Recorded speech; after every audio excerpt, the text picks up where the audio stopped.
तो सेठ सोचता है कि राजा सुखी होगा, राजा सुखी होता है, और राजा को सुख स्वप्न में भी नहीं होता। विचार करने की बात है कि एक परिवार का मुखिया ज्यादा से ज्यादा 10 सदस्य होते हैं घर में, और वो मुखिया कितना परेशान रहता है एक छोटे से परिवार की परवरिश की उद्देश्य से।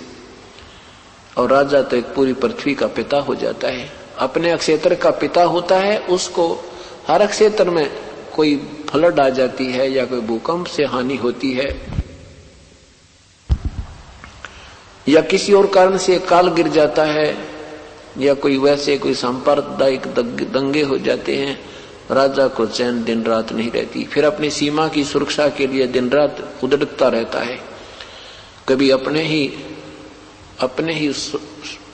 मंत्रिमंडल में कोई दिक्कत आने की संभावना से भी चिंतित रहता है।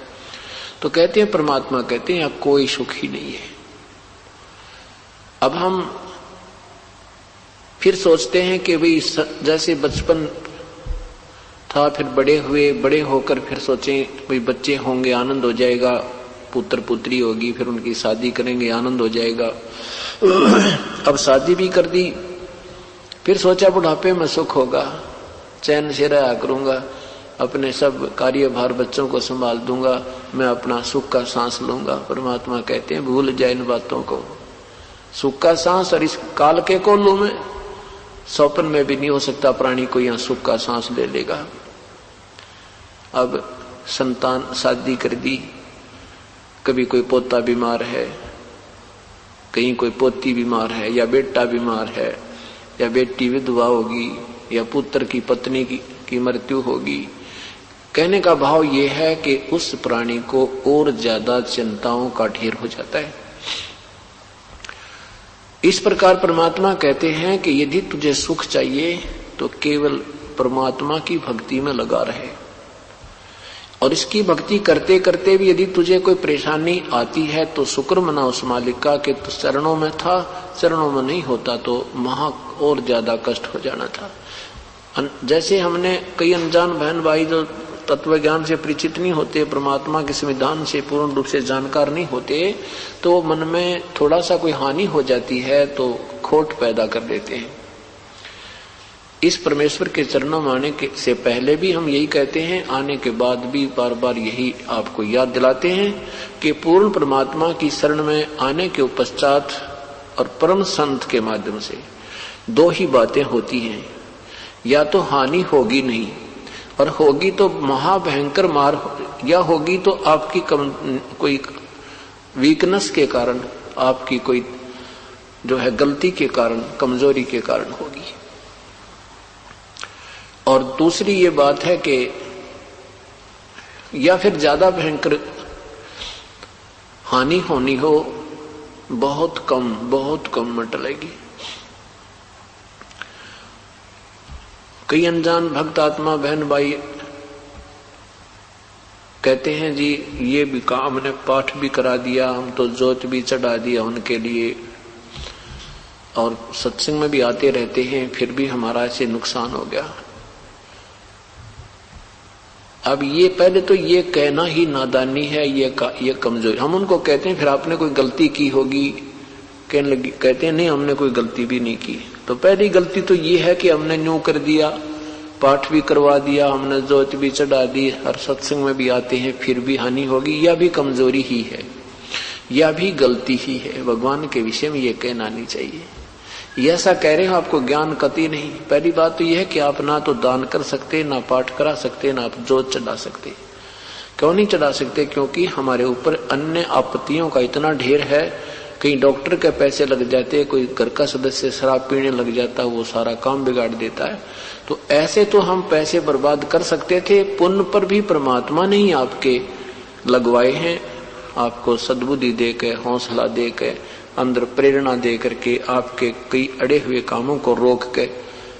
कुछ तो ऐसी आपदाएं होती हैं कि हमें पता भी नहीं लगता, परमात्मा आने नहीं देता, और हम कुछ कमजोरी कर जाते हैं या बहुत ही भयंकर मार होती है, वो थोड़ी बहुत हमारे तक पहुंचती है, हम उसी को मान लेते हैं भाई क्यों हो गया।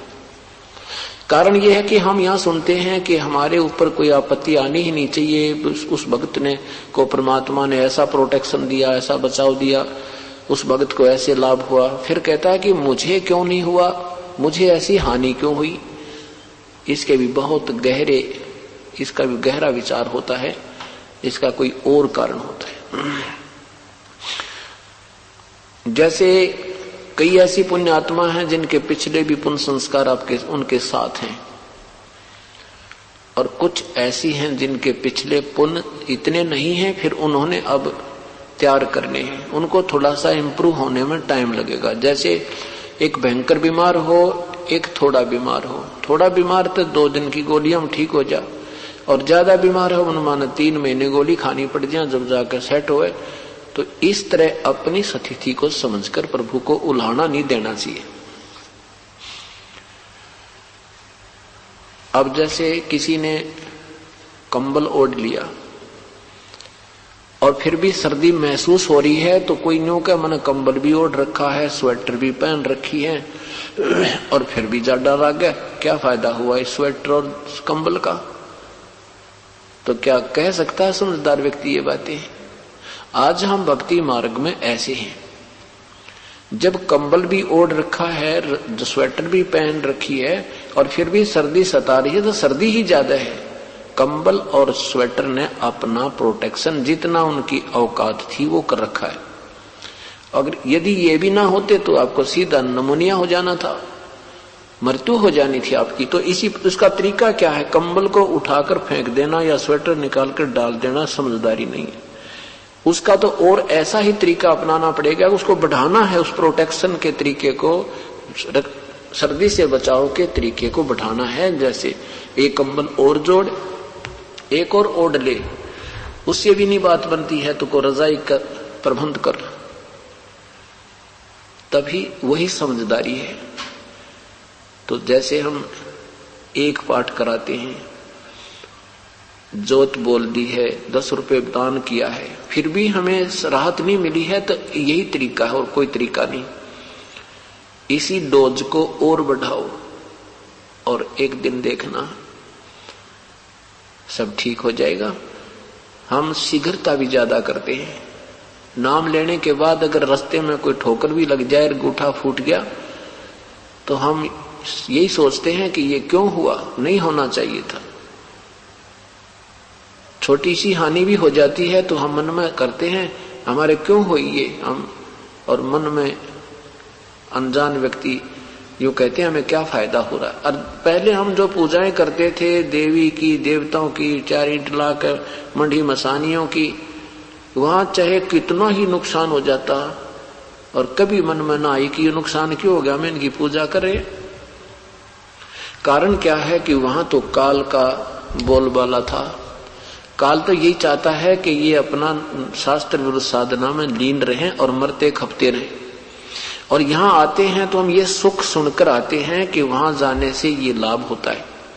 तो हमारा दृष्टिकोण फिर यही रहता है कि मेरे इब काटा भी नहीं लगना चाहिए जब इस नाम न रखूं। अरे तेरा भला हो, ये ज्ञान बनाओ, थोड़ा सा ज्ञान को आधार रखो, जब ये मार्ग चलेगा। और कुछ दिनों के बाद देखना, 2-4 साल 2-3 वर्ष दो मालिक को, आपको कोई आपत्ति नहीं आएगी। और आएगी तो बहुत भयंकर होगी, कति पूरा परिवार विनाश में होना हो, और बहुत राहत मिलेगी आपको। ऐसा कोई संयोग आपका जुड़ा हो, क्योंकि हम युगों युगों के पापों को इकट्ठा किए फिर रहे, पुण्यों को तो स्वर्ग में समाप्त कराते हैं, फिर यहाँ छोटी मोटी कोई पद पोस्ट प्राप्त करके यहाँ विनाश समाप्त कर जाते हैं। और पुण्यों का तो बहुत गुना ढेर है, बहुत गुना ढेर है उनका, पापों का तो बहुत ढेर है। तो उन पापों को अब हमने कम करना है, उसका तरीका है ये जो आपको विधि बताई है। सिमरण करो, सेवा करो, सत्संग सुनो, और ऐसे ही आपका आत्म कल्याण संभव होगा।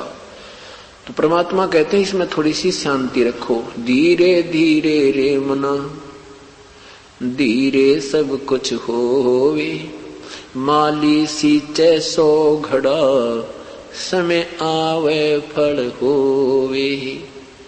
जैसे काम का पौधा बीजा जाता है, आम के पौधे को बीजते ही उसको फल नहीं शुरू हो जाते। आम के पौधे को बीजते ही उसमें फल नहीं शुरू हो जाते। उसको 12 वर्ष तक 10-12 वर्ष लगते थे उसको पेड़ बढ़ने में, और तब तक उसमें सैकड़ों घड़े पानी के सिंचाई कर देता है माली।